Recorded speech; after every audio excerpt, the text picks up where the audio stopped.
بسم اللہ الرحمن الرحیم۔ السلام علیکم ورحمۃ اللہ وبرکاتہ۔ ناظرین و سامعین، سلجوقی سلطان ملک شاہ کا انصاف۔ سلطان ملک شاہ ایک مرتبہ اصفہان کے جنگل میں شکار کھیل رہا تھا۔ کسی گاؤں میں قیام ہوا۔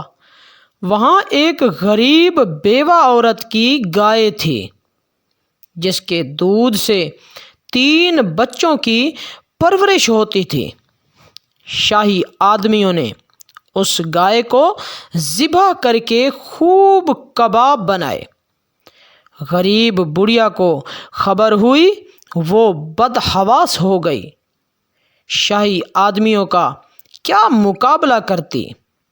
بیوہ عورت کوئی داد و فریاد سننے کو تیار نہ تھا۔ لاوارث اور ایک غریب عورت، ساری رات اس نے پریشانی میں کاٹی۔ صبح ہوئی، دل میں خیال آیا کہ کوئی نہیں سنتا تو نہ سہی، کیا بادشاہ بھی نہ سنے گا جس کو خدا نے غریبوں کو ظالموں سے نجات دینے کے لیے اتنی بڑی سلطنت دی ہے۔ بادشاہ تک پہنچنے کی کوشش کی مگر ناکام رہی۔ معلوم ہوا بادشاہ فلاں راستے سے شکار کو نکلے گا۔ چنانچہ اصفہان کی مشہور نہر کے پل پر جا کر کھڑی ہو گئی۔ جب سلطان پل پر آیا تو بڑھیا نے ہمت اور جرأت سے کام لے کر کہا، اے عظیم سلطان، الپ ارسلان کے بیٹے، میرا انصاف اس شہر کے پل پر کرے گا یا پل صراط پر؟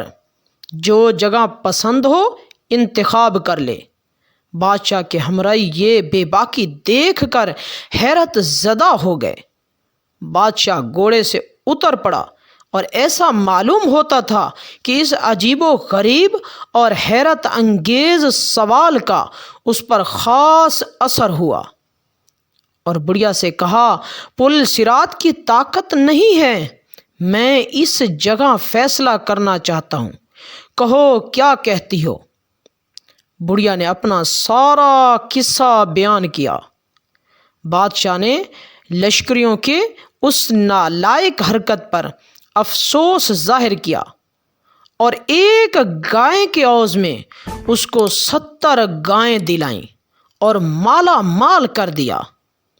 جب اس بڑھیا نے کہا، تمہارے عدل و انصاف سے میں خوش ہوں اور میرا خدا اور رسول صلی اللہ علیہ وآلہ وسلم بھی یقیناً خوش ہوں گے، یہ سن کر سلطان ملک شاہ واپس اپنے گھوڑے پر سوار ہوئے، سفر پر چل دیے۔ آہ کیا زمانہ تھا! کہنے والے کیسے آزاد خیال تھے اور سننے والے کیسے عالی حوصلہ اور عادل حکمران تھے۔ پرانی بات ہے، اس وقت نشتر میڈیکل کالج کا طالب علم تھا میں۔ ایک دن ملتان سے تونسا کی بس میں بیٹھا۔ راستے میں ایک بابا کھجور کا ٹوکرا لیے بس میں سوار ہوا۔ 3 کالج کے لڑکے اس کے ٹوکرے سے کھجور اٹھا اٹھا کر کھانے لگے۔ بابے نے منع کیا اور وہ نہیں مانے۔ وہ کہتا رہا کہ یہ میری روزی روٹی ہے۔ میں دل میں تلملاتا رہا، مگر پھر سوچا کہ بس میں اتنے پڑھے لکھے لوگ ہیں، کوئی تو لازمی روکے گا۔ میں نے پیچھے دیکھا تو اکثر لوگوں نے اخبار اپنے آگے تان لیا تھا اور کچھ لوگ کھڑکی سے باہر دیکھنے کی اداکاری کر رہے تھے۔ اتنے میں پیچھے سے ایک آواز آئی، استاد جی گڈی روک۔ ایک مستری نما آدمی اپنی سیٹ پر کھڑا ہو گیا تھا۔ وہ آگے آیا اور ان لڑکوں کو گریبان سے پکڑ کر بس سے نیچے اتارا اور اپنی سیٹ پر واپس جا کر سگریٹ کے کش لگانے لگا۔ اس دن مجھے پہلی بار احساس ہوا کہ تعلیم کا پہلا وار انسان کی بنیادی صفت شجاعت پر ہوتا ہے۔ پھر جب عملی میں زندگی آیا تو اس بات کی تصدیق ہوئی، ایمرجنسی میں کسی انجان زخمی کو لانے والے پروفیسر، ڈاکٹر، وکیل یا دانشور نہیں ہوتے تھے، بلکہ یہی نیم خواندہ کمزور طبقات والے لوگ ہوتے تھے۔ مجھے جب بھی کسی لاوارث مریض کے لیے خون کی ضرورت ہوتی، تب بھی یہی لونڈے لپاٹے مدد کے لیے آتے۔ مرد کی غیرت کا واقعہ۔ تاریخ کی کتابوں میں ایک واقعہ درج ہے کہ ایک عورت نے شوہر کے خلاف عدالت میں کیس دائر کیا کہ اس کے ذمے میرے حق مہر کے 500 دینار ہیں۔ عدالت نے شوہر کو بلا کر پوچھا تو اس نے انکار کر دیا۔ عدالت نے گواہوں کو طلب کیا اور ان سے گواہی لیتے وقت عورت کا چہرہ پہچاننے کے لیے عورت کو نقاب اتارنے کا کہا۔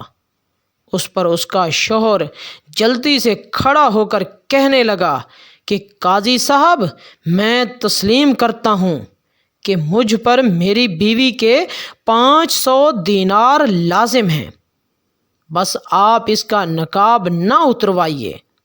یہ سن کر بیوی کہنے لگی کہ قاضی صاحب، آپ اور تمام حاضرین گواہ رہیں کہ میں نے اپنا حق مہر معاف بخش دیا، اور ان کو قاضی بیچارہ حیران و پریشان کہ یہ ہو کیا رہا ہے۔